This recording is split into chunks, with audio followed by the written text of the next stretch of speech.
arkadaşlar, mutlu günler diliyorum hepinize. Bugün bu videomda sizlere kalanço çiçeğinin bol bol çiçek açması için neler yapabilirsiniz? Bununla ilgili kısaca bilgiler paylaşacağım. Kalanço çiçekleri genellikle senede 2 kez bol bol çiçek açar bu şekilde. Tabii bu biraz da bulunduğunuz yerin iklim koşullarına göre değişiklik gösterebilir arkadaşlar. Şu an mesela Şubat-Mart aylarına doğru bu şekilde bizim bulunduğumuz yerde çiçek açarken daha soğuk iklimlerde, daha iç bölgelerde Nisan ayı gibi, Mayıs ayı gibi bu şekilde çiçeklenme olabilir. Bazen böyle ilkbahar aylarında ve sonbahar aylarında genellikle çiçeklenme olur. Ama dediğim gibi bu bitkinizin bulunduğu konuma göre, iklime göre ve özellikle besin takviyenize göre farklılık gösterebilir arkadaşlar. Bitkilerinizi besinle desteklerseniz çiçeklenme tabii doğal olarak daha fazla olacaktır.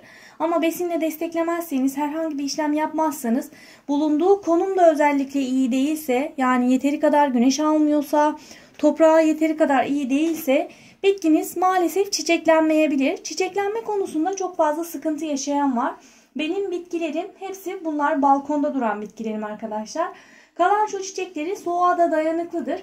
Tabii bizim bulunduğumuz yer, yani Alanya'da yaşadığım için burada sıcaklıklar sıfırın altına çok fazla düşmüyor. Düşse bile -1, -2 dereceleri, maksimum -1, -2 dereceleri görebiliyor. Bu düzeylerde de bitkide donma olmuyor. Ama tabii iç bölgelerde havalar daha soğuk olabileceği için donma ihtimali olabilir. Kış aylarında bitkinizi daha uygun bir ortama alabilirsiniz.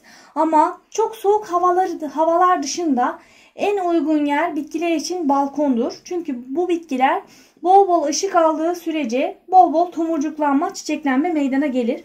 Bakın bunlar benim geçen yıl çoğaltmış olduğum bitkilerim.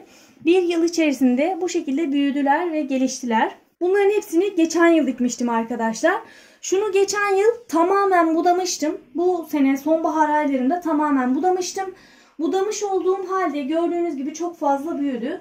Bu bitkiler budamaya ihtiyaç duyuyor. Budarsanız çok daha iyi, hızlı bir şekilde gelişim gösteriyor. Ve çiçeklenme kesinlikle çok daha iyi oluyor. Geçen yıl paylaştığım kalanço çiçeklerimi de bahçeye diktim arkadaşlar. Köydeki evimin bahçesine diktim. Bahçede de kalanço çiçeklerini yetiştirebilirsiniz. Ama tabii dediğim gibi iklim koşullarına göre değişir. Bizim burada hava sıcaklıkları çok fazla düşmediği için bahçede de yetiştirilebiliyor.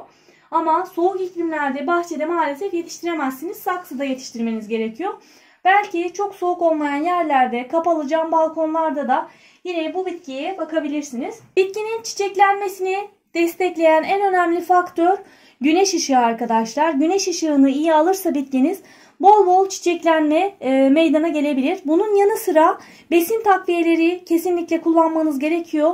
Özellikle kış aylarında besinle desteklerseniz bahar aylarında bitkileriniz daha güzel çiçeklenir. Yani daha böyle tomurcuklanmaya başlamadan besinle desteklemeniz gerekiyor. Ben genellikle bitkilerimi bitki besini olarak evde hazırladığım bitki besinlerini kullanıyorum. Siz de kendiniz evde besin hazırlayarak bitkilerinizin böyle çiçeklenmesine destek olabilirsiniz. Evde hazırlayabileceğiniz malzemelerle de birçok bitki besini tarifi hazırlayabilirsiniz. Muz kabuğunda potasyum çok fazla olduğu için bitkilerin en çok çiçek açmasını sağlayan besin muz kabuğu suyudur. Hazır bitki besini içeriklerini okuduğunuzda, içeriklerine baktığınızda zaten onlarda da yoğun oranda potasyum bulunduğunu göreceksiniz arkadaşlar. Ben böyle çürümeye yüz tutmuş olan muzları da yine içerisine atıyorum, değerlendiriyorum. Çöpe atmak yerine bu şekilde besin olarak hazırlayıp bitkilerime veriyorum arkadaşlar. Bu suyu ne kadar sürede kullanmanız gerekiyor? Ne kadar süre bulunması gerekiyor suyun içerisinde? Kış aylarında 3 gün beklemesi yeterlidir arkadaşlar. Suyun içerisine muz kabuklarını atacaksınız. En fazla 3 gün bekleteceksiniz kış aylarında. Yaz aylarında bu süre daha az olması gerekiyor. Çünkü yaz aylarında sıcaklığın etkisiyle içerisine koymuş olduğumuz meyve bakteri oluşturabilir. O yüzden yaz aylarında sıcaktan dolayı bir gün bekletmeniz yeterli olur. Sadece muz kabuğu değil, diğer içerikleri de aynı şekilde bir gün bekletmeniz gerekiyor yaz aylarında. Sıcaklığın etkisiyle bakteri oluşmaması için bir gün beklettikten sonra bitkilerinizi de bu şekilde kullanabilirsiniz. Karanlık yerde muhafaza etmenizi özellikle tavsiye ederim arkadaşlar. Bu şekilde bütün çiçeklerinize verebilirsiniz. Sadece kalançolara değil, özellikle muz kabuğu suyunu çiçek açan bitkilerinizde, çiçek açacak olan bitkilerinizde kesinlikle kullanın. Çünkü muz kabuğu dediğim gibi potasyum oranı çok fazla olduğu için bol bol çiçek açmasını destekliyor arkadaşlar. Yine ısırgan otu suyu da azot oranı yüksek olduğu için bitkinin daha hızlı gelişmesine ve yine yavru oluşturmasına, bol bol çiçek açmasına takviye ediyor. Isırgan otu suyu da kullanabilirsiniz. Kalsiyum açısından desteklemek için yumurta kabuğu suyu verebilirsiniz. Bu ve buna benzer evinizde bulunan birçok besinle bitkilerimize evde bitki besini hazırlayabiliriz arkadaşlar. Gördüğünüz gibi çok güzel çiçekleri açmaya başladı. Tomurcuklar çok fazla. Bu tomurcukların hepsi yavaş yavaş çiçeklenecek. Bu şekilde hazırlayacağınız besinleri 15 günde bir kez bitkilerinizde kullanabilirsiniz.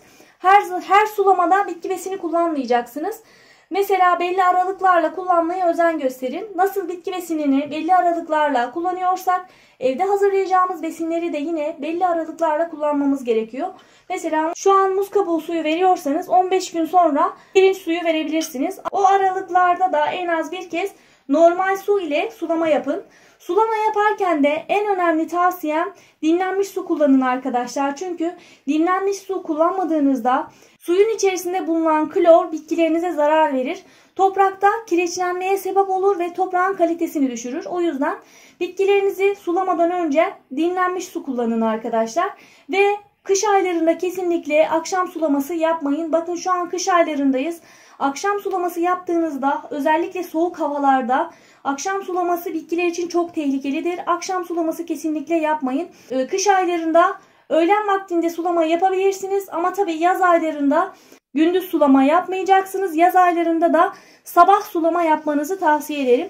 Bu anlattıklarıma dikkat ederek siz de bitkilerinizin gelişimine destek olabilir. Aynı zamanda bu şekilde bol bol çiçek açmasını, tomurcuklanmasını sağlayabilirsiniz. Kalanço çiçeğinin bakımı oldukça kolay olduğu gibi çoğaltılması da bir o kadar kolay arkadaşlar. Dalından herhangi birini kırıp toprağa diktiğinizde kendiliğinden hemen köklenip çoğalacaktır. Gördüğünüz gibi bakın burada kırmızı var, turuncu var, beyaz var, sarı var. Böyle renk renk aynı saksıya birkaç taneyi gömüyorum. Gömdüğüm yerde hemen çoğalmaya başlıyor. Siz de bu şekilde rengarenk saksılar böyle kalanço çiçeklerinden birer dal alıp veya birer yaprak alıp bitkinizi çoğaltabilirsiniz. Dalından da çoğaltılabilir, yapraktan da çoğaltılabilir arkadaşlar. Tavsiyelerime dikkat ederek bitkilerinizin gelişimine siz de destek olabilirsiniz. Kalanço çiçeğinin ve diğer çiçeklerin bakımı ve çoğaltılması ile ilgili kanalımda birçok video mevcut. Onlardan faydalanabilirsiniz. Bunun yanı sıra bana sormak istediğiniz sorularınız da varsa yorumlara yazabilirsiniz. Muz kabuğu suyunu da kullanmayı kesinlikle ihmal etmeyin arkadaşlar. Başka bir videoda görüşmek üzere. Sağlıcakla kalın.